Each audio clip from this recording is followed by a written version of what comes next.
Harry Maguire mister না করলে অ্যানফিল্ডে না জেতার খরাটা ৯ বছরে যেত না ম্যানচেস্টার ইউনাইটেডের।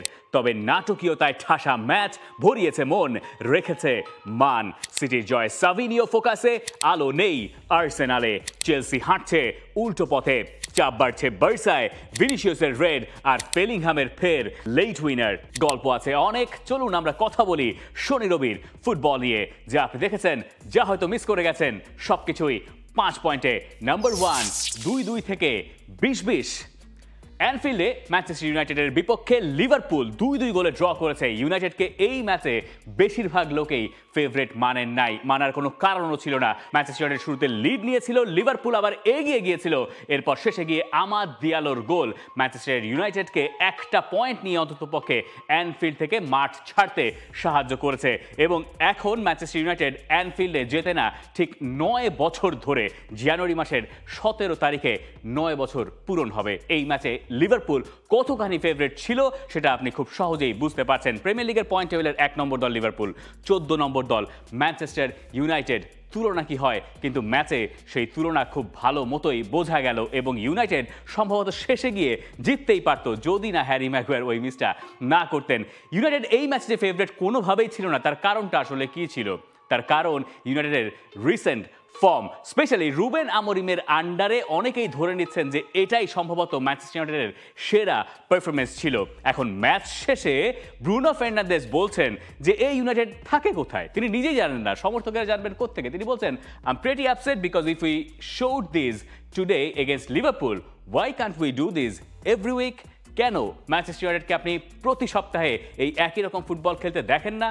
এর পেছনে কারণটা আসলে কি?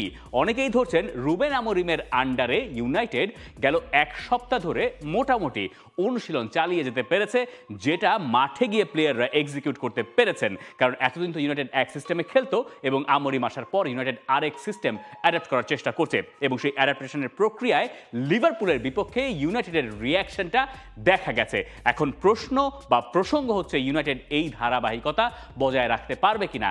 সামনে তাদের কঠিন ম্যাচ আছে, আর্সেনালের সঙ্গে FA কাপের 3rd রাউন্ডের ম্যাচ। তবে এটাকে আপনি একপাশে সরিয়ে রেখে ইউনাইটেড সমর্থক যারা আছেন তারা হয়তো এই ম্যাচ থেকে, অর্থাৎ লিভারপুলের বিপক্ষে অ্যানফিল্ডে ইউনাইটেডের যে লড়াকু পারফরমেন্স, সেটারই ধারাবাহিকতা দেখতে চাইবেন। ইউনাইটেডকে লোকে যেভাবে চেনে, ইউনাইটেড ঠিক সেই রকম ফুটবল অ্যানফিল্ডে খেলেছে এবং তার ধারাবাহিকতা থাকবে কিনা আমরা জানি না, তবে তার সূচনাটা এখান থেকে হতে পারে। কিন্তু লিভারপুল যে আটকে গেল, তাতে লিভারপুলের ক্ষতি কি হলো? এই যে 20-20, 2-2 আমরা বলছি, এগুলো আসলে কি? লিভারপুল এখনও তো পয়েন্ট টেবিলের সবার ওপরে এবং এখন তাদের লিড 6 পয়েন্টের, যেটা হয়তো 8 পয়েন্ট হতে পারতো। ইউনাইটেড সেটা কমিয়ে 6-এ রেখেছে। এখন লিভারপুল ইন্টারেস্টিংলি যে ম্যাচটা অ্যানফিল্ডে ড্র করলো 2-2 গোলে, এটা রূপক অর্থে আপনি সিজন শেষে মিলিয়ে দেখতে পারেন। ম্যানচেস্টার ইউনাইটেডের প্রিমিয়ার লিগের টাইটেল কয়টা? 20টা। আর লিভারপুলের কয়টা? 19টা। এই সিজন যখন শেষ হবে, লিভারপুল যদি এই অবস্থানে থাকে, তাহলে লিভারপুলের প্রিমিয়ার লিগ টাইটেল কয়টা দাঁড়াচ্ছে? 20টা। এই যে সমান সমান 20 হবে, তারই একটা ট্রেইলার কি আমরা জানুয়ারি মাসে দেখতে পেলাম? কারণ লিভারপুলের যে ফর্ম, লিভারপুলের যে পারফরমেন্স, সেগুলো আমাদেরকে বলছে লিভারপুল এবার প্রিমিয়ার লিগ টাইটেলটা জিততে যাচ্ছে। সেটা শুধুমাত্র প্রিমিয়ার লিগে লিভারপুলের পারফরমেন্সের জন্যই নয়, একই সঙ্গে আর্সেনাল এবং বাকিদের যে দুর্বলতা, সেগুলো ফুটে ওঠার কারণেও বোধ হয়। তবে আমরা লিভারপুলেই ফোকাস করতে চাই। লিভারপুলের জন্য সামনে কিছু কঠিন পরীক্ষা আছে। এই ম্যাচগুলো হয়তো সেই অর্থে তেমন কঠিন পরীক্ষা নয়, কিন্তু আপনি যখন হিসাব করবেন তারিখটা, স্পেশালি যে আগামী 25 দিনের ভেতরে লিভারপুলকে 8টা ম্যাচ খেলতে হবে, অর্থাৎ আপনি খুব অল্প সময় বিরতি পাচ্ছেন। এই সময় অনেক কিছু ঘটে যায়। এই 25 দিনে লিভারপুল যদি সাকসেসফুলি উঠতে যেতে পারে, এখানে সব রকম ম্যাচ আছে, EFL, FA cup, premier league, champions league, উঠতে যেতে পারলে এর পরের ধারাটা অর্থাৎ ফেব্রুয়ারি মাস থেকে একটু সহজতর হবে তাদের ফিক্সচারগুলো। তবে এই জায়গাতে লিভারপুলকে ফেভারিট না ধরার কোনো কারণ নাই। পয়েন্ট নাম্বার 2তে যাই, লিভারপুলকে নিয়ে থাকতে হচ্ছে, কারণ লিভারপুলের এই ম্যাচে একটা ইন্টারেস্টিং পয়েন্ট খুঁজে পাওয়া গেছে। শুরু হয়ে গেছে আলেকজান্ডার আর্নল্ড নাটক। আপনি জানেন লিভারপুলের 3 জন গুরুত্বপূর্ণ ফুটবলার কন্ট্রাক্ট নিয়ে এখন খুব কথা চলছে। একজন মোহামেদ সালাহ, একজন ভার্জিল ফন ডাইক এবং আরেকজন ট্রেন্ট আলেকজান্ডার আর্নল্ড। প্রথম দুজনকে হয়তো লিভারপুল রেখে দেবে, কিন্তু এই ট্রেন্ট আলেকজান্ডার আর্নল্ডের জন্য রিয়াল মাদ্রিদের কাছ থেকে চলে এসছে নতুন প্রস্তাব। তাকে তারা নিতে চায়। রিয়াল মাদ্রিদের কি দরকার? একজন রাইট ব্যাক। তো বাজারে এখন রাইট ব্যাক খুব ভালো কে আছেন? Trent Alexander Arnold. এবং জানুয়ারি মাসে যখন আপনি একবার চলেই এসেছেন, আপনার কন্ট্রাক্টের মেয়াদ যদি 6 মাসের মতো থাকে, তাহলে আপনি আপনার দেশের বাইরের ক্লাবগুলোর প্রস্তাবে আপনি সায় দিতে পারেন, কথা বলতে পারেন, এগিয়ে যেতে পারেন। ট্রেন্ট আলেকজান্ডার আর্নল্ড যে লিভারপুলের ঘরের ছেলে, এবং অ্যানফিল্ডের বাইরে আপনি যদি যান, লিভারপুলের রাস্তাঘাটে তার টিফও দেখা যায়, বুঝতেই পারছেন কত ফ্যান ফেভারিট একজন প্লেয়ার। এবং 6 বছর বয়সে যিনি এসছেন, তিনি সেই নারীর ঠিকানা ছেড়ে যাবেন কিনা, এটা নিয়ে এখন প্রচণ্ড কথা হচ্ছে। এবং অনেকে মনে করছেন ট্রেন্ট আলেকজান্ডার আর্নল্ডের ম্যানচেস্টার ইউনাইটেডের বিপক্ষে যে পারফরমেন্সটা যারা দেখেছেন তারা তো জানেনই যে খুব ভালো তিনি করতে পারেন নাই। তার পেছনে অন্যতম কারণ হতে পারে এই রিয়াল মাদ্রিদের গুঞ্জন। সত্য মিথ্যা আমরা জানি না, তবে এভাবেই গুছিয়ে আসলে গুঞ্জনগুলো ছড়ানো হয়। ম্যানচেস্টার ইউনাইটেড যেভাবে অ্যানফিল্ডে ট্রেন্ট আলেকজান্ডার আর্নল্ডকে টার্গেট করে খেলেছে, আপনি অ্যাটাকের এই হিটম্যাপটা দেখলেই খুব স্পষ্টভাবে বুঝতে পারবেন যে বেশিরভাগ আক্রমণ ইউনাইটেড ওই দিক থেকে করছে। ইনফ্যাক্ট ইউনাইটেড যে প্রথম গোলটা করলেন লিসান্দ্রো মার্তিনেজ, সেখানেও আলেকজান্ডার আর্নল্ডের একটা দায় আছে। তো অ্যাটাক যেহেতু ওই সাইডে বেশি হয়েছে, সেখানে ট্রেন্ট আলেকজান্ডার আর্নল্ডের দুর্বলতা খুব বেশিভাবে বা প্রকটভাবে ফুটে উঠেছে। এখন এরপরেই প্রশ্নটা উঠেছে যে তাহলে কি মাথা ঘুরে গেছে আলেকজান্ডার আর্নল্ডের? কথা হচ্ছে যে সম্ভবত সেটা নয়। হ্যাঁ, তার ডিফেন্ডিংয়ে কিছু দুর্বলতা আছে, কিন্তু আপনি যদি ম্যাচটাকে কয়েকবার দেখেন, ওই প্রথম গোলটাতেও আপনি যদি যান, লিসান্দ্রো মার্তিনেজ যখন বল পেয়েছেন, ওই সময় ইউনাইটেডের 3-4 জন ফুটবলার ওই পাশে অবস্থান করছেন, এবং একা আর্নল্ডের কাজ হচ্ছে সবাইকে রক্ষা করা বা সবাইকে আটকে দেওয়া। সেটা তো আসলে বাস্তবিক অর্থে সম্ভব না। 1v4 আপনি যদি অতিমানব না হন, তাহলে সেই জায়গায় আপনি ডিফেন্ডিংয়ে ভালো করবেন না, এইটাই স্বাভাবিক। কিন্তু ম্যাচ শেষে লিভারপুলের কোচ আর্নে স্লট বলছেন যে এটা এমন কিছু না, একটা বাজে ম্যাচ গেছে। রিয়াল মাদ্রিদ যদি আসলেই আলেকজান্ডার আর্নল্ডকে চান, যার বয়স 27 এবং সম্ভবত এই মুহূর্তে অন্যতম সেরা রাইট ব্যাক, তাহলে এই ব্যাপারটা রিয়াল মাদ্রিদকে হয়তো মাথায় রাখতে হবে যে তিনি অ্যাটাকিং সাইডে যত ভালো, ঠিক তত ভালো হয়তো তিনি ডিফেন্ডিংয়ে নন। তাকে ডিফেন্ডিংয়ে সাহায্য করতে পারতে হবে, যে সাহায্যটা তিনি মোহাম্মদ সালাহর কাছ থেকে পান নাই। সালাহর তো ওই সময় নেমে আসার কথা ডিফেন্ডিংয়ে, কিন্তু সালাহ কি সেই কাজটা করেন না। এখন এই আলোচনা আপনি এই জানুয়ারি মাস ধরেই হয়তো শুনবেন যে তিনি রিয়াল মাদ্রিদে যাচ্ছেন কি যাচ্ছেন না। যদি এবার না যান, যদি পরের বার যান, অর্থাৎ সিজন শেষ হলে, তাহলে হয়তো পুরো ফ্রিতে তিনি চলে যাবেন রিয়াল মাদ্রিদে।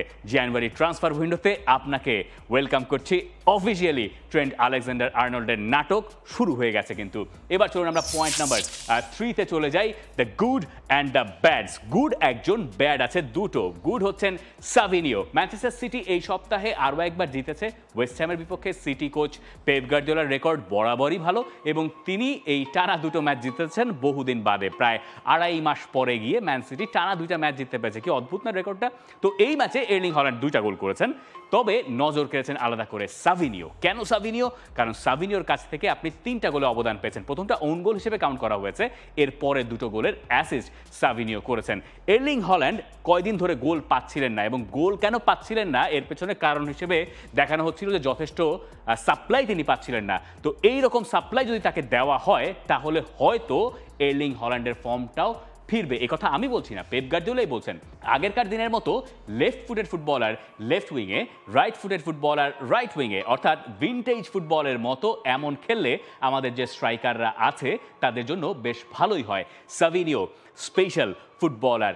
এর আগের ম্যাচে সাভিনিও প্রথমবারের মতো ম্যান সিটি জার্সিতে গোল করলেন। তার আগে সম্ভবত তিনি 28টা মতো শট করে ফেলেছিলেন। তাকে প্রথম গোল পেতে বেশ লম্বা সময় অপেক্ষা করতে হয়েছে। পরের ম্যাচে আরও একবার তার ক্রসে বা তার অ্যাসিস্টে 2টো গোল এর্লিং হল্যান্ড করেছেন। আপনি সাভিনিওর প্লেয়িং পজিশনটা একটু যাচাই বাছাই করে দেখতে পারেন। তিনি আসলেই লেফট উইংয়ে খেলছেন। তো লেফট ফুটের ফুটবলার যখন লেফট উইংয়ে খেলেন, তখন ক্রস করা, ফার্স্ট টাইম ক্রস করাগুলো ইজিয়ার হয়, কারণ টার্ন নিতে হয় না এবং অ্যাকিউরেসি আরও বেশি বাড়ে। এবং আপনি যদি সিটির খেলার হিসাব করেন যে সবচেয়ে বেশি ক্রস কে ডেলিভার করেছেন এই সিজনে, তাহলে 1 নম্বর নামটা কেভিন ডি ব্রুয়না, 2 নম্বর নামটা সাভিনিও। অর্থাৎ বোঝা যাচ্ছে সিটি এখনো পর্যন্ত তাদের সেরা ছন্দে ফেরে তো নাই, ধারে কাছেও হয়তো নাই, কিন্তু সিটি যে গোল করে, যে ব্যাপারটা তাদেরকে অনেক বেশি সাহায্য করতে পারে এই ধরনের নার্ভি সিচুয়েশনে, সেই সময় সাভিনিওর ইম্প্যাক্টটা ম্যান সিটিকে হেল্প করতে পারে যদি তিনি এই ফর্মটা ধরে রাখতে পারেন। এবার চলুন দ্য ব্যাডে চলে যাই। মিস্টার আর্সেনাল এই সপ্তাহে ড্র করেছে, তাই না? শুরুতে এগিয়ে গিয়ে শেষ 9টা ম্যাচের ভেতরে 4টা ম্যাচে পয়েন্ট খোয়াতে হয়েছে আর্সেনালকে। এই রেকর্ডটা অনেক সময় আপনাকে টাইটেল জিততে সাহায্য করে না। এই ধরনের পরিস্থিতি আর্সেনালের জন্য মোটেই সুবিধাজনক নয়। আপনি আর্সেনালের টপ 10 টিমের এগেইনস্টে রেকর্ডটা দেখেন, তারা শুধুমাত্র নটিংহ্যাম ফরেস্টের সঙ্গে জিতেছে এবং তারা আরেকটা ম্যাচ অ্যাস্টন ভিলার সঙ্গে জিতেছে। এই ছাড়া এখনো পর্যন্ত টপ 10-এর টিমদের সঙ্গে বেশিরভাগ ম্যাচ যদিও তারা অ্যাওয়ে ম্যাচে খেলেছে, কিন্তু তারপরও আর্সেনালের রেকর্ড ভালো নয়। আর্সেনালকে ধরা হচ্ছিল এই সিজনে তারা টক্কর জমাবে টাইটেল রেসের জন্য, কিন্তু আর্সেনালের এখন অবস্থা যা দাঁড়াচ্ছে সেটা মোটেই ভালো কিছু নয় এবং ভালো কোনো সংকেত আপনি আর্সেনালের কাছ থেকে পাচ্ছেন না। আর্সেনালের এই ম্যাচে একটা গুরুত্বপূর্ণ ব্যাপার আছে, আর্সেনাল যে পাল্টে গেছে তার একটা নিদর্শন হতে পারে এটা। যখন ব্রাইটনের সঙ্গে তারা খেলছে 1-0 গোলে এগিয়ে আছে, ফার্স্ট হাফের শেষ দিকে রেফারি একটা ইয়েলো কার্ড দেখালেন ননিয়েরিকে, যিনি গোলও করেছিলেন, খুবই তরুণ ফুটবলার, 17 বছর বয়সী ফুটবলার। তিনি ইয়েলো কার্ডটা দেখেছেন টাইম ওয়েস্টিংয়ের কারণে। আপনি ফার্স্ট হাফের শেষ দিকে গিয়ে টাইম ওয়েস্টিংয়ের কারণে হলুদ কার্ড দেখছেন, আপনি কি টাইটেল জিততে এসছেন? এবং আর্সেনাল এই ঘটনা প্রথমবার ঘটিয়েছে এমন নয়, এই সিজনে টাইম ওয়েস্টিংয়ের কারণে আর্সেনাল 9টা ইয়েলো কার্ড দেখেছে। এরকম ঘটনা প্রিমিয়ার লিগে আর এত বেশি ইয়েলো কার্ড দেখার নিদর্শন আর নাই। দ্বিতীয়টা সম্ভবত 7টা, অর্থাৎ আর্সেনাল তার চেয়েও দুটো বেশি টাইম ওয়েস্টিংয়ের কারণে ইয়েলো কার্ড দেখেছে। আর্সেনাল কি আসলেই লিগ জিততে এসছে? 2023-24 মৌসুমের সঙ্গে 24-25 মৌসুমে আর্সেনালকে আপনি যদি মেলাতে চান 20টা ম্যাচ শেষে, তাহলে আপনি দেখবেন বেশিরভাগ মেট্রিকেই আসলে আর্সেনালের আগের সিজনটাই হয়তো ভালো ছিল। হ্যাঁ, পজিশনের দিক থেকে আর্সেনাল এবার এগিয়ে আছে ঠিকই, কিন্তু জয়ের হিসাবটা রাখলে একটা কম। আপনি হারের দিকটাও দেখতে পারেন, 2টো এবং 4টা, সেখানেও আগের সিজনে তাদের হার বেশি ছিল। ড্রয়ের হিসাবটা এই জায়গায় তাদেরকে খুব বেশি ভোগাচ্ছে। এই যে 7টা ড্র, এই 7টা ড্র লিভারপুলের কাছ থেকে তাদের দূরত্ব দিনকে দিন বাড়িয়ে দিচ্ছে। আর্সেনালের পক্ষে প্রিমিয়ার লিগ টাইটেল জেতা সম্ভবত সম্ভব নয়, এটা জানুয়ারি মাসেই নির্ধারিত হয়ে যাচ্ছে। কি অদ্ভুত এক ব্যাপার। চেলসি যারা পয়েন্ট টেবিলে মোটামুটি একটা ভালো অবস্থানে ছিল, চেলসির অবস্থাও খুব একটা ভালো যাচ্ছে না। চেলসি ক্রিস্টাল প্যালেসের সঙ্গে ড্র করেছে, আরও একবার তারা এগিয়ে গেল এবং ম্যাচটা তারা কিল করতে পারলো না। চেলসির গেল 4টা ম্যাচের ফল তাদেরকে প্রিমিয়ার লিগের টাইটেল রেসের যতটুকু হোপ ছিল ঠিক ততটুকু শেষ করে দিচ্ছে। 2টো হার, 2টো ড্র, চেলসি আর ডান অ্যান্ড ডাস্টেড সম্ভবত প্রিমিয়ার লিগের টাইটেল রেস থেকে। তবে সিজন শুরুর দিকে চেলসিকে হয়তো এত উপরে কেউ রাখেন নাই, কিন্তু সেই সম্ভাবনাটা তো তৈরি হয়েছিল, সেটা চেলসি হারিয়ে ফেলেছে। তবে টপ 4-এ চেলসির থাকার কথা। এবার চলে যাই পয়েন্ট নাম্বার 4, নতুন বছর পুরনো রিয়াল, পুরনো বার্সা। প্রথমে শুরু করব কি দিয়ে? চলেন শুরু করি বার্সেলোনাকে দিয়ে। ট্রান্সফার নিয়ে আরও একবার বার্সেলোনা ওই পুরনো গ্যাড়া কলে পড়ে গেছে এবং তাই নিয়ে এখন কথা হচ্ছে নতুন বছরে এসে দানি অলমোকে তারা সাইন করাতে পারবে কি পারবে না, এটা নিয়েই সরগরম সবকিছু। দেখেন, মুন্দো দেপোর্তিভো বলছে যে এখন পিয়ার প্রেসারে রয়েছেন হুয়ান লাপোর্তা, অর্থাৎ বার্সেলোনার প্রেসিডেন্ট। তিনি কি জবাব দেবেন তার সমর্থকদের? এবং একই রকম কথা বলছে দিয়ারিও স্পোর্ট। তারা বলছে যে সিচুয়েশন লিমিট ক্রস করে যাচ্ছে, একেবারে শেষ বিন্দুতে এসে ঠেকছে বার্সেলোনার ট্রান্সফার পলিসি। আপনি চিন্তা করেন, ইউরো জেতা দানি ওলমোকে তারা প্রায় 57 মিলিয়ন ইউরো দিয়ে নিয়ে এলো দলে এবং তারপর তারা রেজিস্ট্রেশন করালো একজন ইনজুর্ড ফুটবলারের জায়গাতে এবং তাকে বলা হলো যে তুমি এই জায়গায় খেলতে পারবে, কোনো সমস্যা নাই। এরপর 6 মাস ধরে বার্সেলোনা একটা রেজিস্ট্রেশন করবে, সেটা তারা করতে পারে নাই। ক্লাব হিসেবে এটা বার্সেলোনার ব্যর্থতা। আপনি যত যাই বলেন না কেন, বার্সেলোনার প্রেসিডেন্ট এই ব্যর্থতা কোনোভাবেই এড়াতে পারেন না।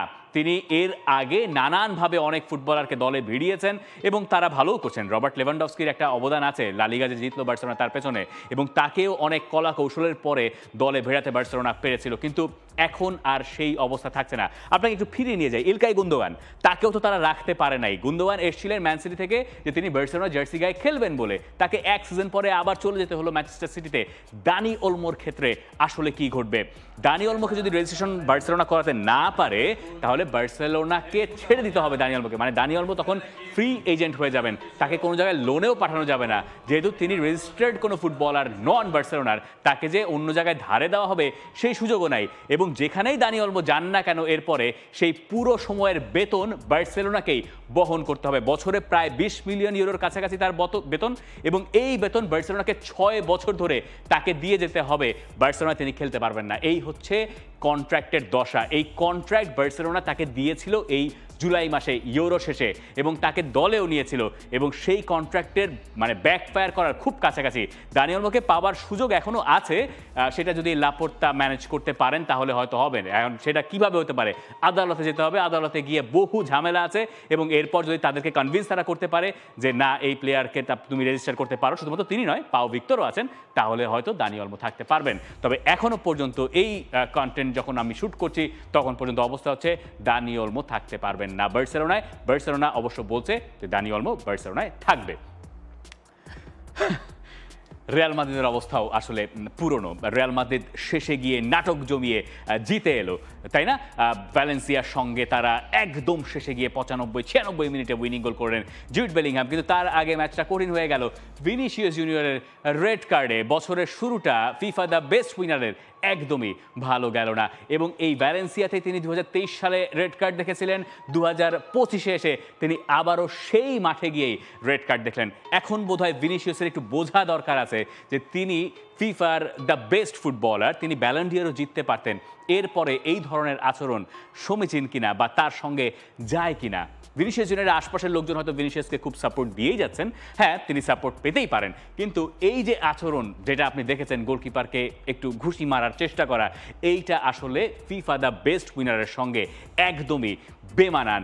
ভিনিসিয়াস জুনিয়র নিজেকে নতুন করে গোছাবেন কিনা, ভাববেন কিনা সেটা আমরা জানি না, কিন্তু ভাবার মতো একটা কারণ তার জন্য তৈরি হয়েছে। তাকে যে পরিমাণ সাপোর্ট দেওয়া হয় রিয়াল মাদ্রিদের পক্ষ থেকে, সেই সাপোর্টটা তিনি অন্য কোনো মাঠে কেন পাচ্ছেন না, এটাও তিনি ভাবতে পারেন। তিনি ভ্যালেন্সিয়ার মাঠে যখন গেছেন, তিনি ভ্যালেন্সিয়ার সমর্থকদেরকে নানান রকম আকার ইঙ্গিতে দেখাচ্ছিলেন যে তারা রেলিগেটেড হয়ে যেতে যাচ্ছে, কারণ ভ্যালেন্সিয়ার অবস্থা এবার ভালো না, তাদের নতুন কোচ আরও একজন এসছেন। এই ম্যাচটা তারা প্রায় জিতে ফেলছিল, অন্ততপক্ষে একটা ড্র পেতে পারতো, সেটাও তাদের কপালে জোটে নাই, এবং ভ্যালেন্সিয়ার সমর্থকেরা তখন আরও বেশি রাগান্বিত হয়েছেন তার ওপরে। এবং ভিনিসিয়াস জুনিয়র পরে গিয়ে যখন রেড কার্ড দেখলেন, তখন তো পুরো মেস্তায়া একসঙ্গে সেটা উদযাপন করেছেন। এত বেশি তিক্ততার বোধহয় অনেক ক্ষেত্রেই প্রয়োজন নাই। ভিনিসিয়াস জুনিয়র আসলে যদি পিপলস চ্যাম্পিয়ন হতে চান, তাহলে বোধহয় তার এই রকম দু একটা জায়গায় আরেকটু ধৈর্যের পরিচয় দেওয়া দরকার আছে। এখন রিয়াল মাদ্রিদ কেন পুরনো, তার কারণ হচ্ছে তারা লেট কামব্যাক করেছে। এখন রিয়াল মাদ্রিদের এই লেট কামব্যাকে একটা মাহাত্ম্য আছে। এই যে জুড বেলিংহাম একেবারে শেষে গিয়ে গোলটা করলেন, সেটা তাকে বানিয়ে দিয়েছে লিওনেল মেসির সমান। কি অদ্ভুত না? লা লিগা খেলছেন জুড বেলিংহাম কতদিন হলো, 1.5 বছর মতো হয়েছে, কিন্তু এই জায়গাতে তিনি লিওনেল মেসির একটা রেকর্ড ধরে ফেলেছেন। লেট উইনার, অর্থাৎ 90 মিনিটের পরে গিয়ে লা লিগায় যতগুলো উইনার আছে, লিওনেল মেসি তার পুরো ক্যারিয়ারে 4 বার বার্সেলোনাকে ম্যাচ জিতিয়েছিলেন, এবং জুড বেলিংহাম সেটা ধরে ফেলেছেন। সবার উপরে নামটা আলেকজান্ডার সরলথের, যিনি এই মুহূর্তে আতলেতিকো মাদ্রিদে খেলছেন। তার দুটো ক্লাব মিলিয়ে রেকর্ডটা হয়েছে, এর আগে ভিয়ারিয়াল এবং এখনকার আতলেতিকো মাদ্রিদ। জুড বেলিংহামের এই ব্যাপারটা আসলে দেখার মতো, আপনি বেলিংহামকে দেখেও আসলে শিখতে পারেন। বেলিংহামও অনেক বেশি ট্যাকেলের শিকার হন, কিন্তু তারপরে তিনি বেশ ধীর স্থিরভাবে থেকে যান। বোধহয় ভিনিসিয়াস জুনিয়র সেখানেও যেতে পারেন দেখার জন্য। এই কারণেই বলছি যে নতুন বছরে বার্সেলোনার পুরনো সমস্যা রয়েই যাচ্ছে, এবং একই সঙ্গে রিয়াল মাদ্রিদও আগের মতোই আছে। পয়েন্ট নাম্বার 5, রোমার ডার্বি দেল্লা ক্যাপিটালে জিতে নিয়েছে AS রোমা, এবং ক্লদিও রানিয়েরি এখন 5টা ডার্বির 5টাই জেতা একমাত্র কোচ। অথচ দেখুন, এই সিজন যখন শুরু হয়েছে তার আগে তিনি গেছেন রিটায়ারমেন্ট, অর্থাৎ শেষ সিজন যখন শেষ হয়েছে সেই সময়। তারপর তাকে নিয়ে আসা হলো রোমায়, তিনি তৃতীয় কোচ হয়ে রোমায় এলেন। রোমা যখন ডুবছিল, রোমা 15 পয়েন্ট পিছিয়ে থেকে তাদের নগর প্রতিদ্বন্দ্বী, সবচেয়ে বড় প্রতিদ্বন্দ্বী লাৎসিওর বিপক্ষে এই ম্যাচটা খেলতে নেমেছিল, এবং তারা 20 মিনিটের ভেতরে 2-0 গোলে এগিয়ে গেল। 20 মিনিটে ডার্বি দেল্লা ক্যাপিটালেতে 2-0 গোলের লিডের ঘটনা সবশেষটা 1960 সালে। এই ইতিহাস ওলট পালট করে AS রোমা জিতে নিয়েছে তাদের ডার্বি ম্যাচটা, যেটা তাদেরকে অনেক বেশি স্বস্তি দেবে, এবং গুছিয়ে ওঠার দিকে তাদের একটা বড় পদক্ষেপ হিসেবেই এই জয়টাকে ধরা হচ্ছে। আর অন্যদিকে সেরিয়ার পয়েন্ট টেবিলে নাপোলি সবার উপরে উঠে গেছে। এই সপ্তাহে তারা ফিওরেন্তিনাকে 3-0 গোলে হারিয়েছে। আতালান্তা তারা রয়েছে 2 নম্বরে, একটা ম্যাচ তাদের হাতে রয়েছে। ইন্টার মিলানের আজকে রাতে ম্যাচ রয়েছে AC মিলানের সঙ্গে সুপার কোপা ইতালিয়াতে। লাৎসিও হেরে তারা পয়েন্ট টেবিলের 4-এ, এবং ইউভেন্টাস তারা আছে পয়েন্ট টেবিলের 5 নম্বরে। নাপোলির ক্ষেত্রে বলা দরকার, নাপোলির 11টা ক্লিনশিট হয়ে গেছে এই 19 ম্যাচের ভেতরে। তাদের চেয়ে বেশি ক্লিনশিট স্বাভাবিকভাবেই অন্য কোনো ক্লাবের নাই। তো এই ছিল আমার এই সপ্তাহের 5 স্পেশালি। যেহেতু প্রিমিয়ার লিগ এবং সেরি আ এই দুটোতে খেলা চলেছে, সেরি আতেও পুরোপুরি খেলা হয় নাই, তাই অনেক বেশি প্রিমিয়ার লিগ বেস। লা লিগায় একটা দলেরই খেলা হয়েছে, সেটা হচ্ছে রিয়াল মাদ্রিদের। তাই এসব কিছু নিয়েই কথা হলো। আপনি নিশ্চয়ই আমাকে কমেন্ট সেকশনে জানিয়ে দেবেন যে কি নিয়ে কথা বলা যেত। বাংলাদেশ প্রিমিয়ার লিগ 2025, 7টি দলের জমজমাট লড়াইয়ের মাধ্যমে পুরো দেশ দেখতে চোখ রাখুন টি স্পোর্টস নেটওয়ার্কে।